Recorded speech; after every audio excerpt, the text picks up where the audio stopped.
Coming off the back of a successful 2009 campaign, where the team won its first races and came second in the Constructors' Championship, Red Bull went into the 2010 season looking to fight for the top spot in both championships, bringing along this, the RB6, and retaining their 2009 driver lineup of Sebastian Vettel and Mark Webber.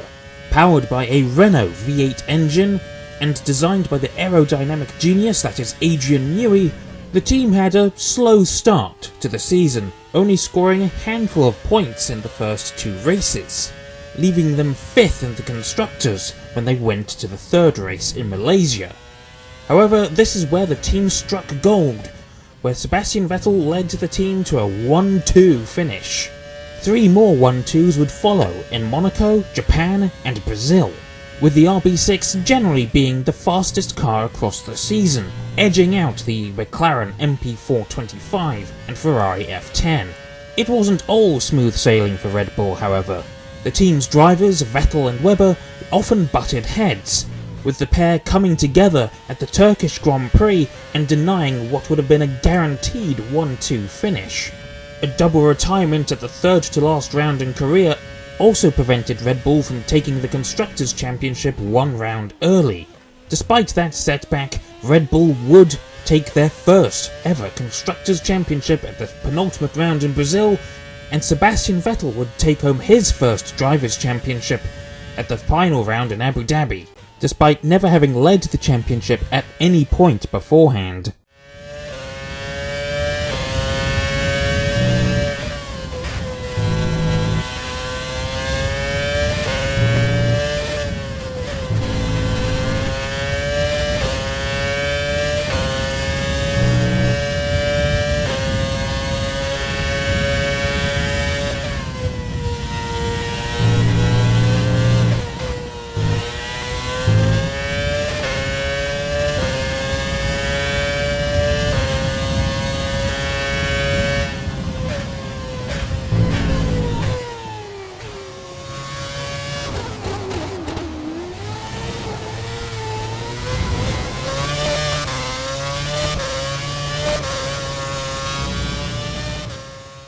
Retaining their driver lineup of Sebastian Vettel and Mark Webber, Red Bull entered the RB7 into the 2011 Formula 1 World Championship, where it instantly proved to be an incredibly fast car.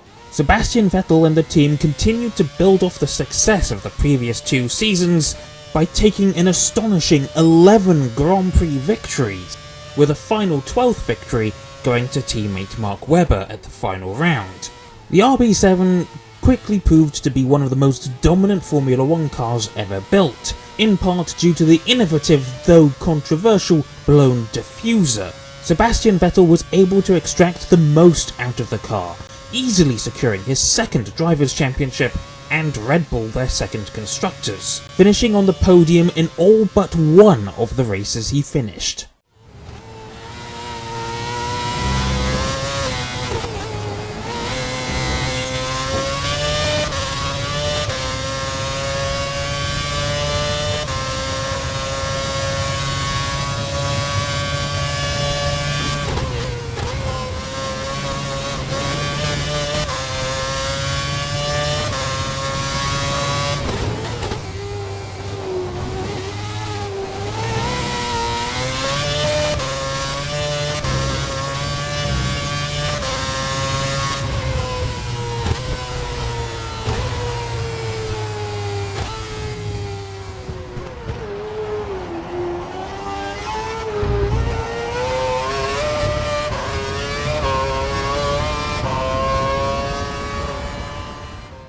Red Bull entered the RB8 into what ended up being a highly competitive 2012 season, still retaining their previous drivers of Vettel and Webber.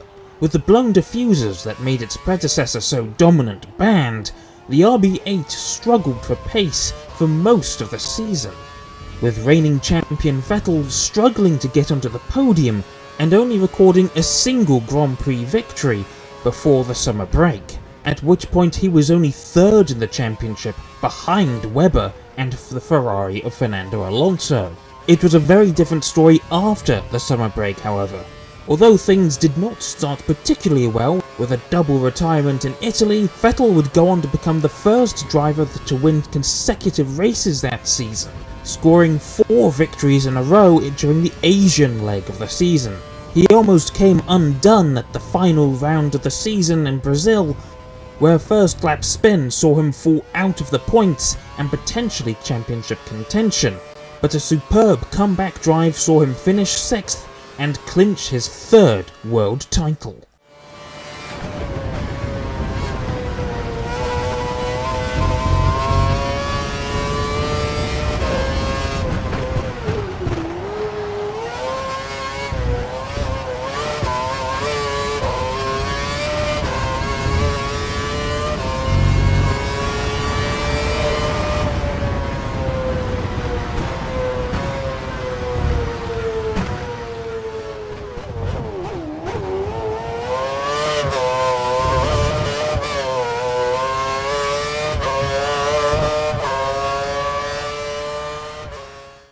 Entered into the 2013 season, the RB9 was not immediately the most dominant car on the grid, with some competition coming from Lotus, Ferrari and Mercedes.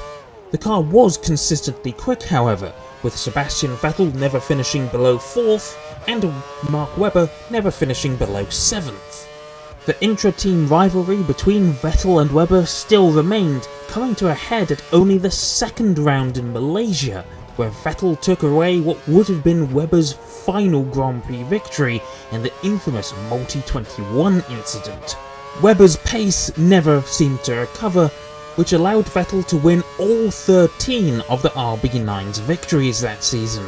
The team went into the summer break looking like Mercedes would be hot on their heels. However, they came out of the summer break stronger than ever, with Vettel winning an astonishing 9 Grand Prix in a row, a record that would not be beaten for a decade. This incredible run easily allowed Vettel and Red Bull to take their 4th consecutive championships together, which would ultimately be Vettel's last.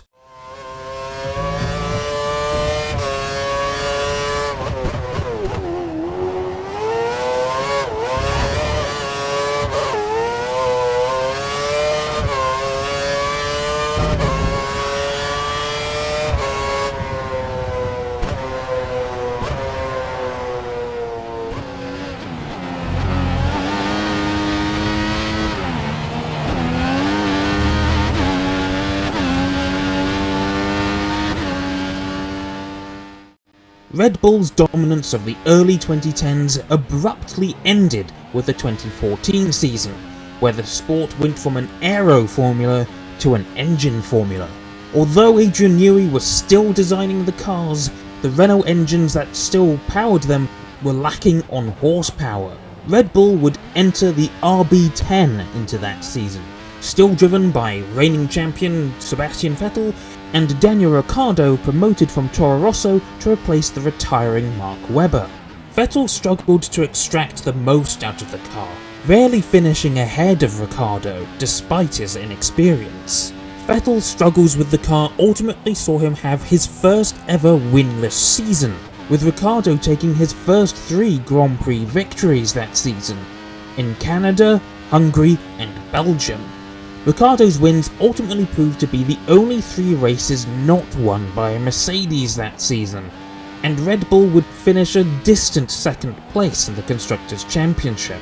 With Vettel failing to defend his title, he left this team at the end of the season, moving to Ferrari.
Daniel Kvyat would replace Sebastian Vettel for the 2015 season, and he would partner Daniel Ricciardo driving this, the Red Bull RB11. The RB11 would be plagued by an unreliable and underpowered Renault engine for the entirety of the season. Whilst the chassis of the car was pretty decent, allowing it to perform well at high downforce circuits such as Monaco, Hungary and Singapore, the fact was that the Ferrari engine had caught up and the Renault was now comfortably the worst, aside from the Honda engine of course.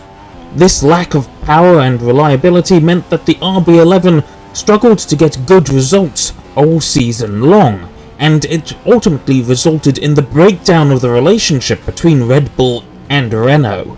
Whilst the car at least still performed better than the midfield of Force India, it simply wasn't a strong enough package to prevent the team from slumping to 4th in the Constructors' Championship, behind Williams.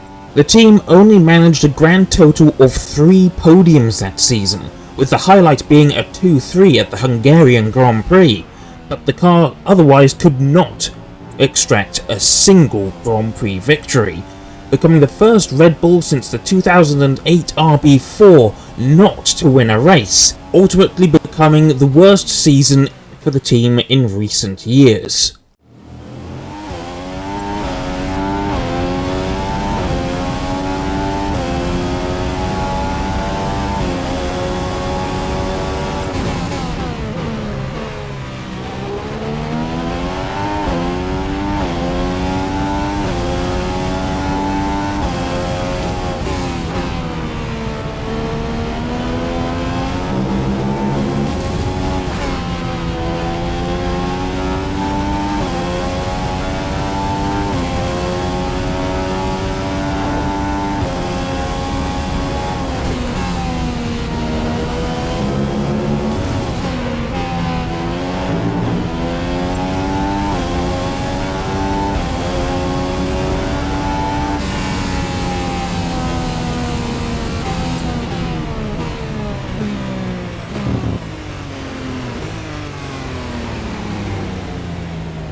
Following the breakdown in the relationship with Renault, the Red Bull RB12 was the first customer Red Bull since 2010, with the team having works status since 2011.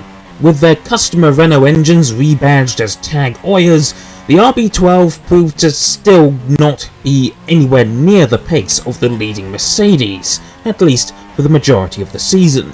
The car would initially be driven by its 2015 lineup of Ricciardo and Daniel Kvyat.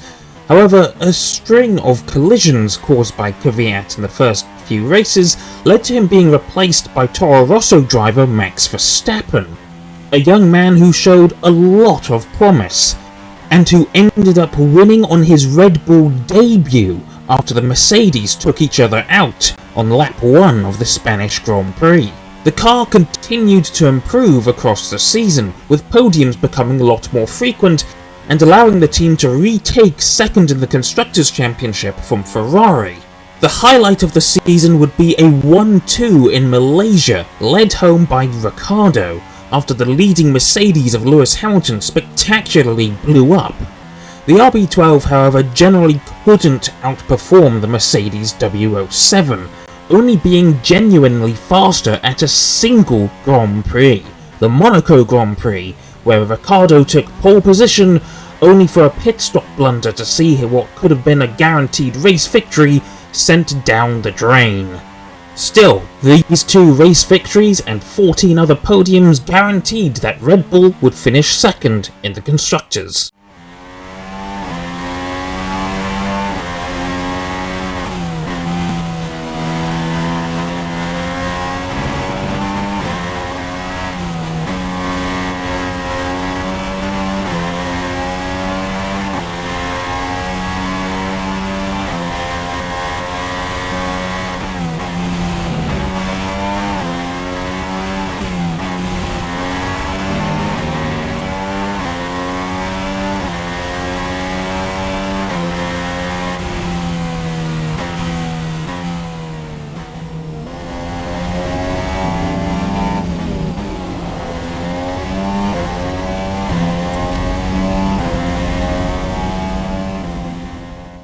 Retaining Daniel Ricciardo and Max Verstappen for the 2017 season, Red Bull entered the RB13 for the new regulations. The car ended up living up to its unlucky number, struggling with reliability across the season and being clearly third fastest, a rather distant third fastest.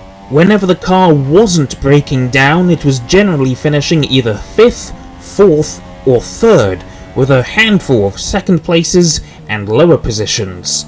This general lack of performance, despite being better than midfield team Force India, was clearly slower than the leading two teams of Mercedes and Ferrari, meaning that Red Bull would finish a distant and solitary 3rd place in the Constructors' Championship.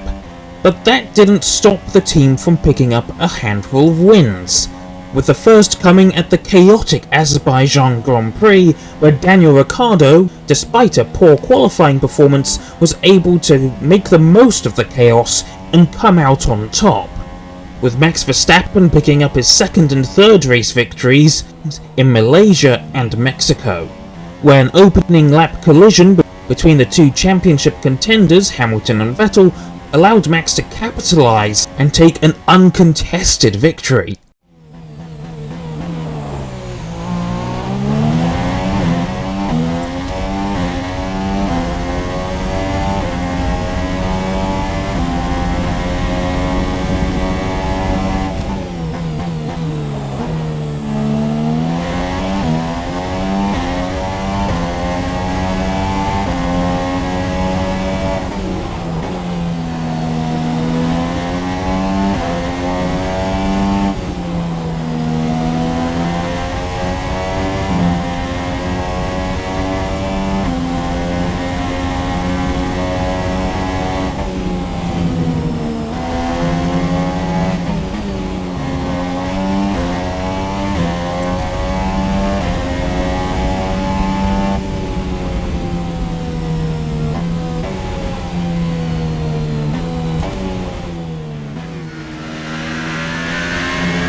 Competing in the 2018 Formula 1 season, and still driven by Max Verstappen and Daniel Ricciardo, the RB14 proved to be yet more of the same, essentially being a continuation of the RB13's season.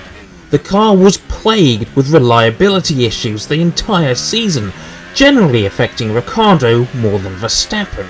Red Bull's season would be completely topsy-turvy, with the opening rounds being a mix of awful and incredible.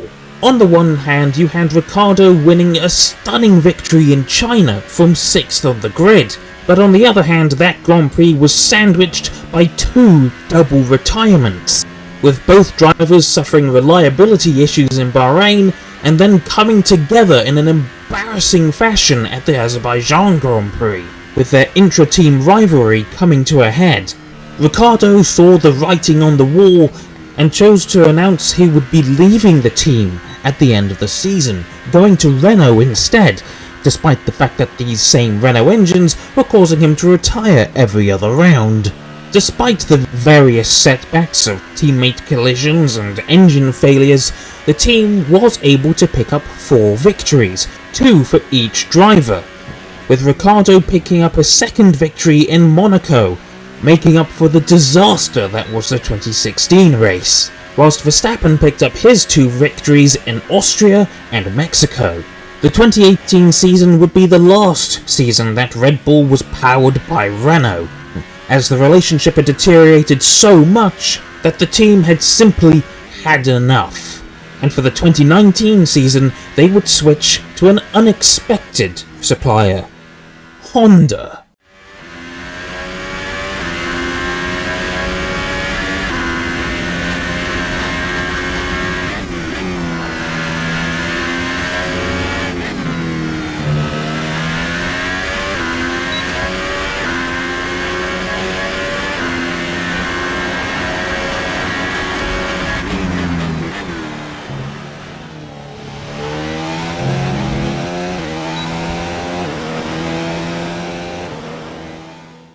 The new RB15 would be the first Honda-powered Red Bull, following on from the Toro Rosso of the previous year after the McLaren relationship came crashing down in flames. Unlike the McLarens, however, the RB15 was fast and reliable, being comfortably the third fastest car that season. The RB15 would be driven by Max Verstappen for the entire season, and he managed to pick up 3 victories in the car, the first for Honda in the turbo hybrid era, starting with a fighting comeback in Austria after a poor start, making the most of chaos in the wet in Germany, and practically dominating in Brazil. His teammates, however, could not extract the most out of the car. Pierre Gasly initially partnered Verstappen for the first half of the season, but a slew of crashes and poor performances led to Red Bull re-evaluating his position in the team, and ultimately they dropped him after just 12 rounds, replacing him with rookie Alex Albon. Albon performed much more consistently than Gasly, generally finishing 5th or 6th, with a couple of 4th place finishes. A potential podium for Albon was unfortunately denied following a collision with Lewis Hamilton, which ironically led to the driver he replaced taking the podium's position instead. The RB15 was generally a step in the right direction for Red Bull. Working together with Honda and a works engine deal, the team could now start to work towards the front of the field where they felt they belonged.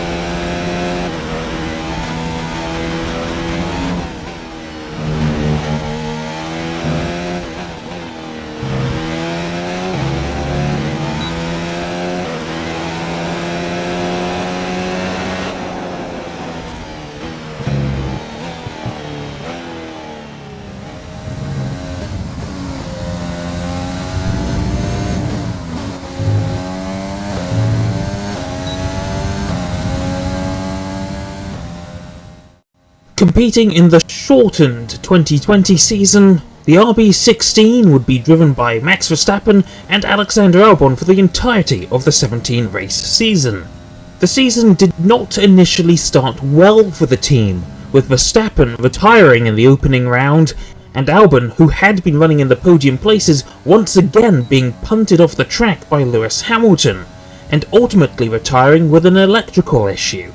Despite this poor start, the car quickly proved to be the second fastest of the season, behind the dominant Mercedes W11s, with Verstappen standing on the podium in all but one of the races he finished.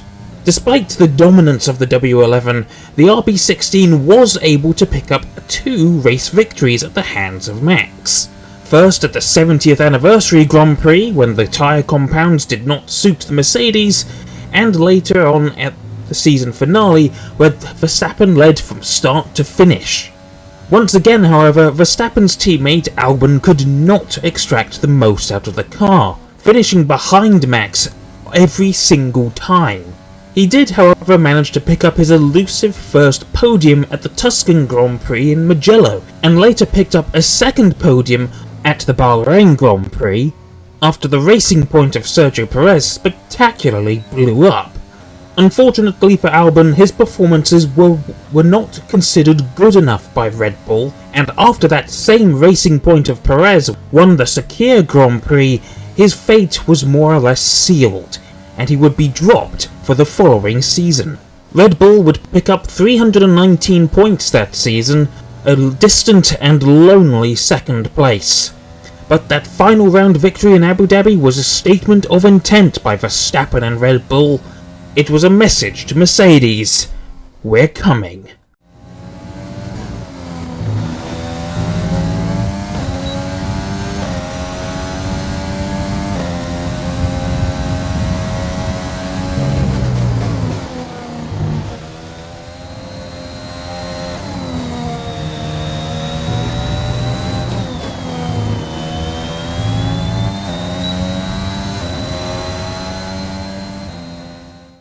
2021 would see Red Bull and Verstappen fighting for championship glory against Mercedes, bringing a true championship challenge to the turbo hybrid era for the first time.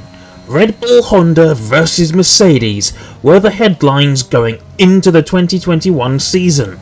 And what a controversial season it was, with Verstappen and Hamilton coming to blows on more than one occasion.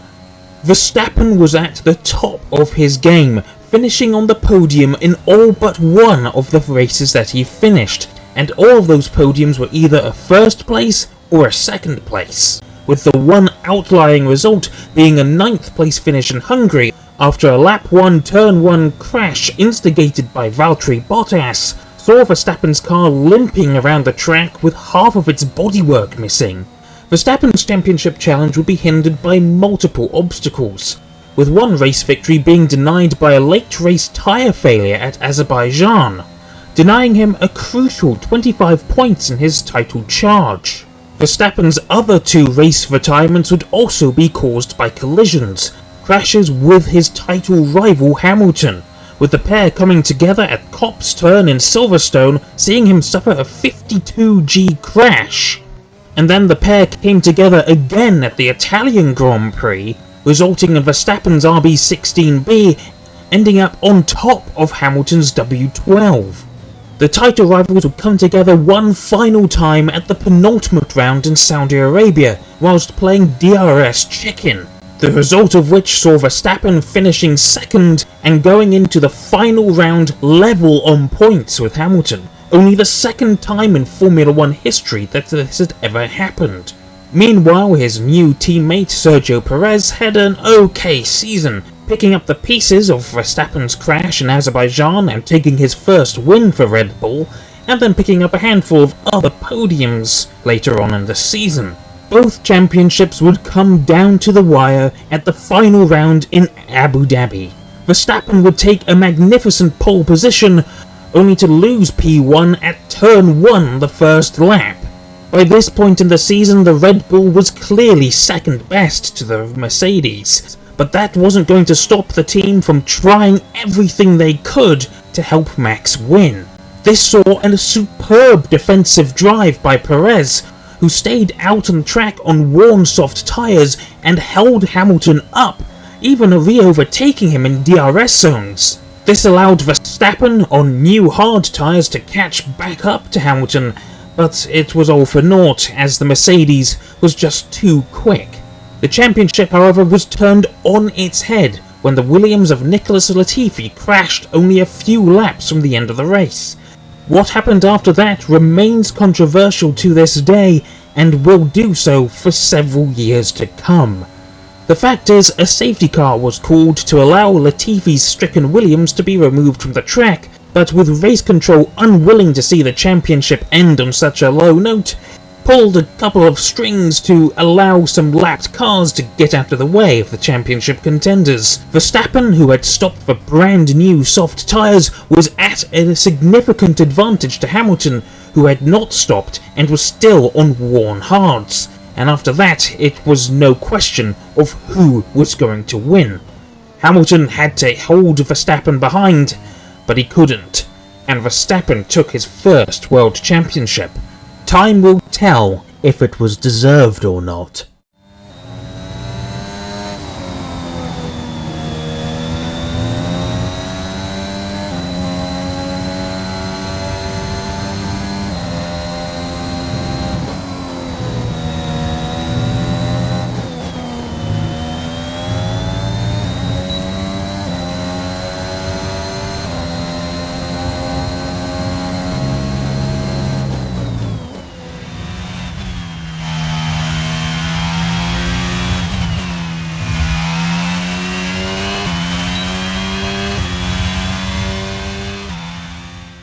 ...2022 would be yet another season that did not start well for Red Bull, with both drivers suffering the exact same fuel system issue in the opening round in Bahrain, leading to an embarrassing double retirement after they had looked strong all weekend. Verstappen would then win the second round in Saudi Arabia, only to suffer another retirement at the third round in Australia, yet another fuel system issue. The RB18 looked to be a very fast car, but very unreliable at this point, but these preconceptions quickly ended when the car started winning race after race, and not just in the hands of Verstappen, with Checo Perez picking up an astonishing victory in Monaco, and later on another victory in Singapore. This was Verstappen's season, however, and with the Ferraris faltering, Verstappen was able to capitalise off of their poor reliability and take the lead of the championship at the Spanish Grand Prix, a lead that he has yet to relinquish. Verstappen would win an incredible 15 races, and with Perez's 2 wins, that meant 17 for the RB18 across the season, turning it into one of the most dominant Formula 1 cars in history. But it wouldn't be the most dominant F1 car. That was yet to come. Verstappen would take home his second Drivers' Championship comfortably, whilst Red Bull would take home their first Constructors' Championship since 2013.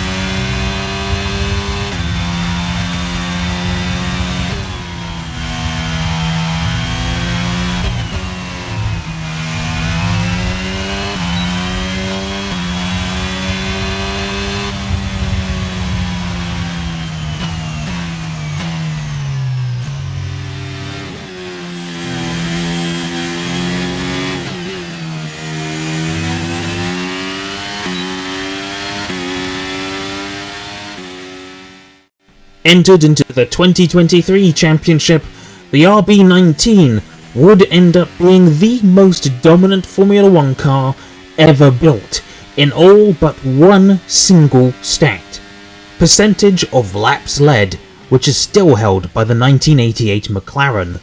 In the hands of Max Verstappen, the RB19 could not be matched by any other team that season, except for when the team made a setup error in Singapore, the only race that season that the RB19 didn't win. Verstappen was simply unstoppable, failing to win only 3 Grand Prix that season: the Saudi Arabian Grand Prix, the Azerbaijan Grand Prix, and the aforementioned Singapore Grand Prix. His teammate Perez would pick up the Saudi Arabian victory after Verstappen suffered a gearbox issue in qualifying, whilst Perez outperformed Verstappen for one of the few times in his career in Azerbaijan. After this defeat, Verstappen vowed never to finish behind Perez ever again, and he proved this by trouncing Checo at the Miami Grand Prix, despite Perez having started on pole position. That race is where Perez's spirit was broken and his performances tailed off from there, finishing outside the podium places more often than the team would like. Despite his tailing performance, Perez did just enough to finish second in the championship, behind the dominant Verstappen, who comfortably took home his 3rd title in a row, whilst Red Bull took home their 6th Constructors' title.